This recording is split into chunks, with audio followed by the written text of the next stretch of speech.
Do we dream, or are we just daydreaming?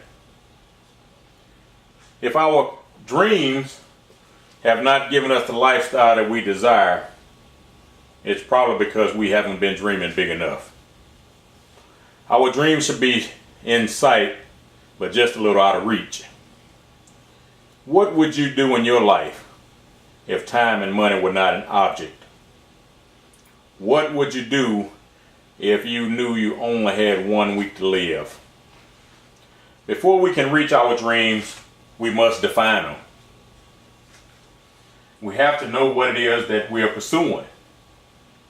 We need someone to be accountable to. I have a mentor. I have a couple of mentors in different industries. Similar thought processes, but different perspectives, if that makes sense. And I communicate with one a lot more than the other. But we need somebody to be accountable to. That's not going to make us feel good. That's just going to tell us the truth when we need it. They need to help us stay on track. We have to commit to our dreams, and we must give them our all. We can't half-heartedly go after dreams. I'm guilty of it in some things I've pursued, and half-heartedly going after it. And guess what happened? I didn't get it. I didn't accomplish it.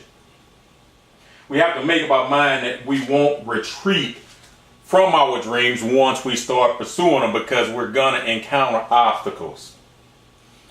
I've actually seen people quit a job to take another, and a few weeks or months later, they go right back to the place they quit. You quit for a reason, but they came back to the familiar. I read something a few days ago. It said it's not the unknown that we really fear. It's the fear of leaving the known that we know already. The only way we can make something work is if we stick to it. Now, I'm not saying stick to something that's like beating a dead horse. We have situations in our lives on a daily basis that we keep beating a dead horse, and we get a 2 or 3% raise, and that's running behind inflation on a consistent basis. So even though we're getting raises, we still can't figure out why we're falling further behind. I'm talking about sticking to your dreams and goals. I'm not talking about sticking to somebody else's dreams and goals, which is what the majority of us in society are doing each and every day. We're sticking to somebody else's dreams and goals. We have to learn how to stick to our own dreams and goals. When we give ourselves a way out, we are saying that we didn't think what we were pursuing would work in the first place. For me, I never planned on going back to any company that I left. I left for a reason that wasn't in line, because they weren't in line with where I wanted to go in life. Are you willing to sacrifice to accomplish your dreams?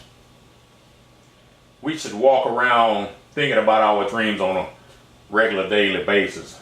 And I'm not talking about pipe dreams. I'm not talking about daydreaming. Daydream is like wishful thinking. Well, it ain't no like, it is wishful thinking. Because when we daydream, what we're saying is, what would life be like? I wish life would be like. That's what we're doing when we daydream. We owe it to ourselves to dream big and dream often. As long as we are breathing, it's not too late to accomplish our dreams. Now, if we 40, 50, 60 years old, our dreams are going to the NBA, the NFL, or the MLB, or the NHL. Now, that's out of reach now. You're not going to accomplish those dreams. I'm sorry. Those days are gone. But I'm talking about you can still accomplish some other dreams that you had on the plate. There's no serving platter that says dreams come on a first come, first served basis. More people will quit their dreams or quit dreaming because they don't like disappointment.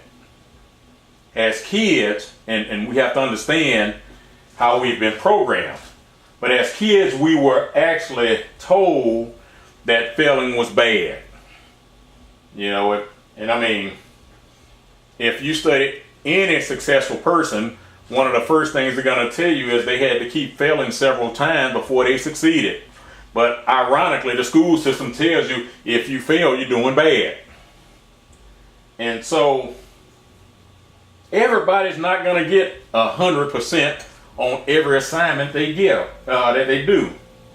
But you know, as kids, we were constantly told that failing was bad. And some of us even had repercussions if we brought certain grades home. I know I did. Me and my sisters. Our more intelligent classmates would make fun of us if we did poorly. And unfortunately, these memories carry over into adulthood, and it's actually understandable why we don't want the pain of failure. It doesn't feel good to us. A students never want to make any mistakes. Now, speaking of that, I was talking to my baby sister the other day, and my baby sister was a straight A student. I mean, straight A student. She got her first B and she cried like a baby. And she was in the 10th grade when she got her first B. That was foreign to her. And it was in the subject of geometry. And I was laughing with her about it. I said, well, you were crying because you dropped and you got a B in geometry, and I was just glad to get a C in geometry because I struggled with geometry. And and that's why I said that A students never want to make any mistakes. B students are generally not smart enough to just get A's all the time. You know, it's almost like bowling. You know, you can be a consistent 200 plus average bowler, and but you're not going to roll 300 every time you hit the bowling lane. You know, it's just not going to happen. That's almost like trying to draw that analogy right there. A B student, you know, get an A every now and then. C students actually know what it's like to experience failure on a regular basis. Because they can make A's, they can make B's, they make C's, they make D's, and you know, occasionally they might make an F. And I actually believe if we took a poll, we would find that more C students will probably have achieved more of their goals and dreams than any other person because they know what it's like to hit and miss. Some of us quit dreaming because our belief system says it's not possible. Our upbringing says it's not possible. Our parents said it wasn't possible. Our teachers said it wasn't possible. Our professors said it wasn't possible. Our co-workers told us it wasn't possible. Our friends told us it wasn't possible. And guess what we believe because we've heard it so long? It's not possible. We have to believe. And more so than anything else, we have to believe in ourselves. We're going to always pay a price in life. The choice we have to make is, will it be a choice to succeed or will it be a choice to fail? Will we pay the price for success or will we pay the price for failure? Pay attention to the words and thoughts you say to yourself. Doubt steals a whole lot of dreams. I remember reading a book years ago by Dale Carnegie, How to Stop Worrying and Start Living. When we doubt, we're going to half-heartedly pursue our dreams. And anytime we pursue anything half-heartedly, we're not going to even accomplish it half the time.